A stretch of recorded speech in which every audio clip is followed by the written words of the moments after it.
Γεια σας και καλώς ήρθατε to another episode of Dimitra's Dishes.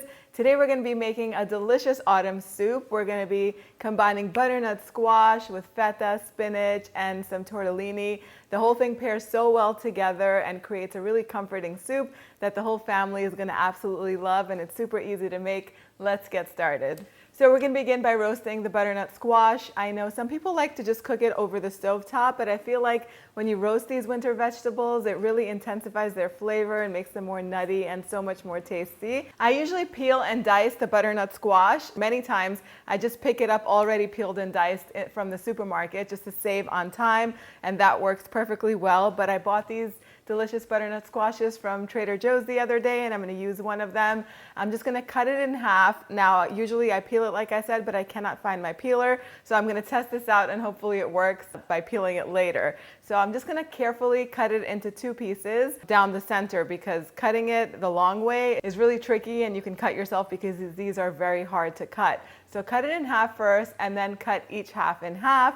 I like to scoop out the seeds too and save them on the side. You could rinse them really well, dry them, and then roast them and put these over the soup or just eat them as a snack, so don't throw them out. Those are useful. And then what I like to do is I like to cut them into slices, the butternut squash, and put it on a roasting pan along with a few baby carrots. If you don't have baby carrots and you have whole carrots, you can just peel 2 large carrots and just put them in there whole, just like that.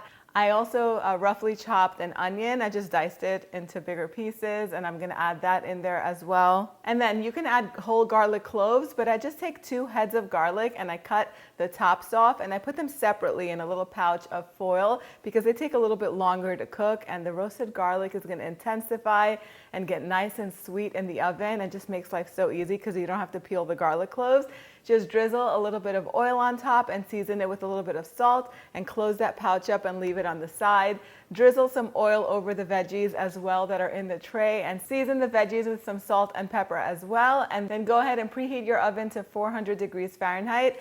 The veggies should be ready in about 40 to 45 minutes. You know they're ready when they're nice and tender. The garlic is going to need a little bit longer, so just wipe off the bottom if it has some oil on it and put it back in the oven for another 15 minutes. You know that it's ready when it's nice and golden on top, and when you squeeze it, the cloves just literally squeeze out. That's how you know they're done. Once everything is ready, let it sit at room temperature until it's easy to handle. Now, because I didn't peel the butternut squash ahead of time, right now I'm going to have to let it sit, but if you already started off with peeled butternut squash, you could just put everything in the mixer as is while it's nice and hot, but I don't want to burn myself. So I'm just going to wait until they're at room temperature, and I'm just going to peel the peel off of the butternut squash and discard it, then put everything in my mixer. If you have a high-powered hand blender, then you can do this all in the pot, but I'm going to use my mixer for this, my Vitamix. I'm going to put all the veggies in there, and then I'm going to cover them with some vegetable broth. You can use chicken broth.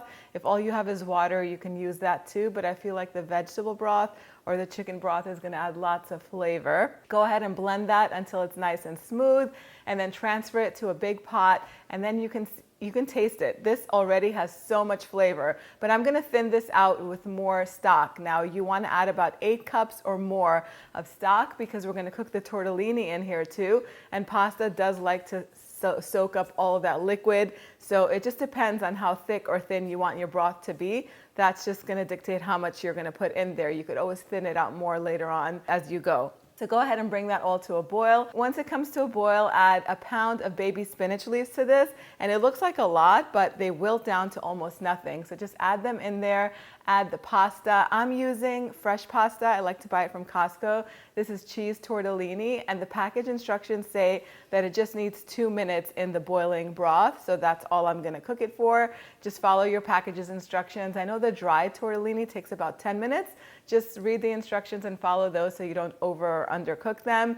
Then once it's done, taste everything and see if the broth needs a little bit more seasoning. I did add at the very beginning lots of crushed red pepper flakes, and I also added some thyme. A teaspoon of dried thyme is great in this. If you like oregano, you could add oregano or even sage or a combination of your favorite herbs.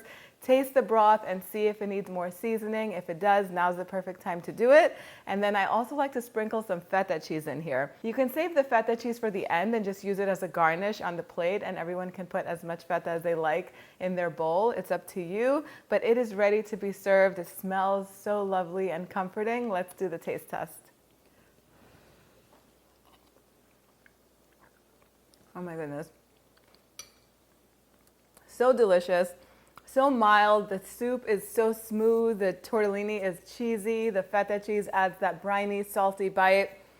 It's absolutely delicious. You can also add, if you want to add a little more veggies in here, some canned pumpkin puree, not the pumpkin pie filling, just plain pumpkin. You could add it in here. It'll also add some more color and a little bit of sweetness. Head on over to the website to print this recipe out, dimitrasdishes.com. Share pictures with me on social media. I'm on Instagram and on Facebook. I love seeing your recreations of these recipes.